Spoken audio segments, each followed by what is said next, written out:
Rajapaksa first cousin takes Ranil to task. Sajith caught between two worlds. Dayasiri, Roshan part of Sajith's Damage Control Act. Amarawira to show might in Rajapaksa Bastion. Ranil's act shakes NPP.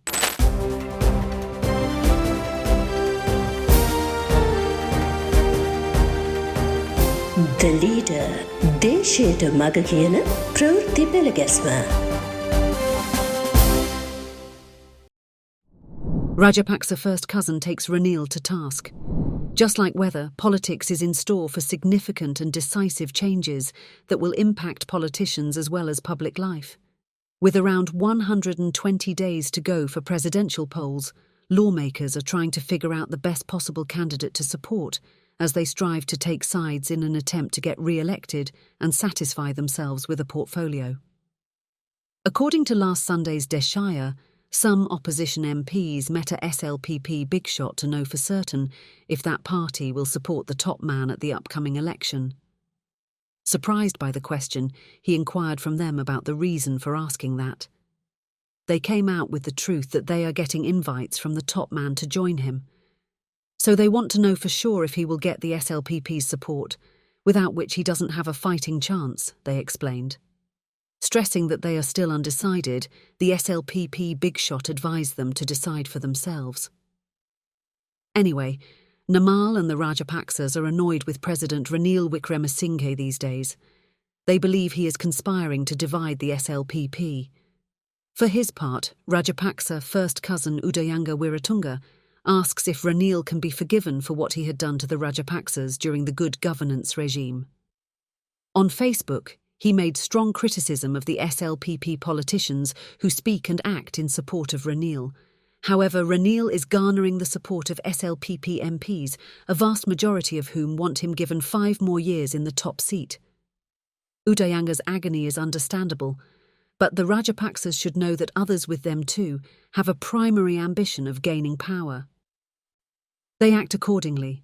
Udayanga and certain other brainwashed individuals still believe politics revolve only around the Rajapaksas. Sajith caught between two worlds. The SJB too is not spared of trouble at home. In a bid to rally its members, the party last week decided to intensify efforts for unity and stranglehold. Accordingly, national organiser Tissa Atanayake met Sarath Fonseca, where the Field Marshal laid down his condition to reconcile with the party.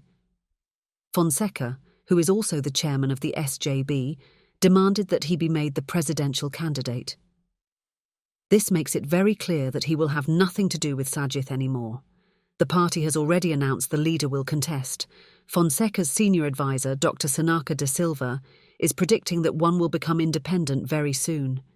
He has told certain media that Fonseca will be a common candidate too.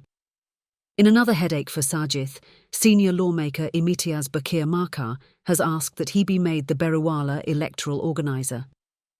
Former provincial council member Iftikhar Ahmed holds the post presently.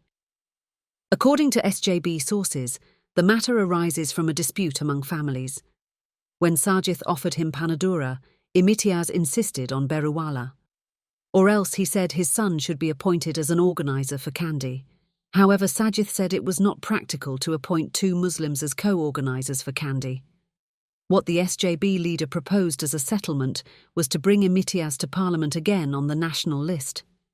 Anyway, the party old guard is confident that Imitiaz will never go back to Ranil and the UNP for any reason. But they are not so certain about some others, whom they believe will jump at the opportunity to support President Wickremesinghe. The latest case in point is Gampaha. A senior MP summoned some electoral organisers to his home, with a lawmaker from Jaela coordinating the meeting. They discussed opposing a so-called attempt to replace Fonseca with a person from Dompe as the district leader. The MP from Dompe said even Sajith knows the 2 questionable characters in Gampaha have obtained liquor permits from Ranil and will go to him within days. When the SLPP polled more than 800,000 votes from Gampaha, the SJB had to do with less than 300,000. Those at the opposition leader's office say SJB organisers are without a plan to lure voters who are turning towards the National People's Power. Dayasiri, Roshan part of Sajith's Damage Control Act. In the meantime, the SJB MPs who want Sajith and Ranil to unite to face the NPP's challenge are promoting their idea within the party. Rajitha Senaratne is giving leadership to them, but others treat them with suspicion that they will do something in support of Ranil. So, they have overwhelmingly rejected the proposal. But Sajith has spoken personally with some of those in that group.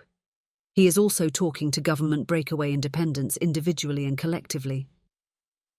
Dulas Alahaparuma, Professor Charitha Herath and Lalith Elawala are highly likely to join the SJB. Not only that, Sajith also plans to accept Roshan Ranasinghe and Dayasiri Jayasekara immediately in a Damage Control Act if Rajitha and his men break away from the party. In the meantime, a campaign is underway to promote Sajith as a Sinhala Buddhist leader. SJB spokesman S.M. Marikar has proposed to obtain Patali Champika Ranawaka's support for that endeavour, while giving him the Ratmalana electorate. Critics say Sajith's Ranil phobia is such that he tries to pick up whatever comes in his way, for fear of losing a sizable portion of his MPs to Ranil. Amarawira to show might in Rajapaksa Bastion. The Nimal Siripala faction, along with Nimal Lanza's new alliance, is gearing up for something grand. It is playing a key role in organising the inaugural public rally of the new alliance on the 8th. Minister Nimal Siripala de Silva chaired a meeting in that regard, attended by Lanza, Mahinda Amarawira, Nalin Fernando, Lasantha Alagiawana, Jagath Pushpakumara, and Anura Yapa.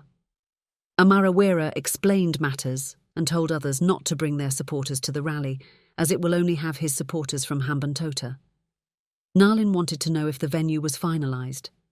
Amarawira said it will be either of the venues where the SJB and the NPP held theirs previously. He said that it will help them to compare the crowds with the other parties. By the way, Lanza and his group of about 40 MPs continue to boycott President Wickremesinghe's political meetings in protest against the presence of Basil Rajapaksa. They rule out anything to do with the SLPP and say their support to Ranil will come separately. Ranil's act shakes NPP. The nationalists are thinking of fielding their own candidate. Wimal Wirawansa, Udaya Gamanpila, Tissa Vitarana, and the lot are going to join forces with MJP leader Dilith Jayawira. There is a proposal that ex-governor Anuradha Yahampath be made that candidate. Today's Divana reported something along that line. It says talks are underway to get Rajapaksa loyalist Yahampath to become active in the nationalist camp to counter State Minister Sitha Arambapola, who gets directly involved with Ranil's campaigning. All these will divide the southern votes, so Ranil is giving top priority to the north these days. Pro-JVP Lanka Truth website reports it as a hide-and-seek game for Ranil in the north. Ranil cancelled participation at the state Vesak festival in Mathali and toured the north for 2 days instead, it reported. Disregarding an election commission directive against participation of politicians in affairs of the state, he carried out campaigning on 2 consecutive days, the website goes on. At the same time, the NPP now understands what Ranil's intentions are.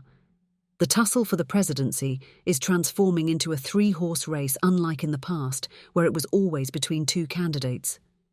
Indications are that we will have the opportunity of having a quite unforeseen experience this time around.